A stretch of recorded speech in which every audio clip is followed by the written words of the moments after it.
कल 26 तरीक ਨੂੰ म्यूनसिपल काउंसिल ਦੀਆਂ ਚੋਣਾਂ ਨੇ। कल पोलिंग होनी है 8 बजे तो लैके 5 बजे तक। सारे समाणा निवासी जिन्ने भी अपने वोटर्स ने, ये थोड़ा डेमोक्रेटिक राइट है, तुसी आके आपदे हक नाल आपदा नुमाइंदा चुनो। ਅਸੀਂ अपील करना चाहांगे कि ਵੱਧ ਤੋਂ ਵੱਧ ਗਿਣਤੀ ਵਿੱਚ ਆ ਕੇ ਤੁਸੀਂ ਵੋਟਾਂ ਪਾਓ।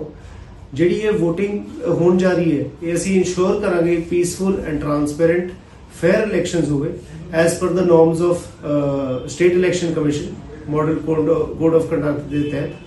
ਅਸੀਂ ਇਹ ਵੀ अपील करना चाहते हैं भी कोई भी आउटसाइडर या होर कोई व्यक्ति जे हुलिगनिज्म या कोई भी इत्थे अमन शांति या जो कानून ਨੂੰ ਉਹਦੇ ਹੱਥ ਚ ਲਊਗਾ ਅਸੀਂ ਉਸ ਦੇ ਤਹਿਤ Punjab state election commission act के तहत ਅਤੇ ਹੋਰ ਧਾਰਾ ਦੇ ਤਹਿਤ ਅਸੀਂ सख्त कार्रवाई करांगे। सो साडी अपील है कि कोई वायलेंस ना किया जाए, कोई डरावेबाजी ना होए।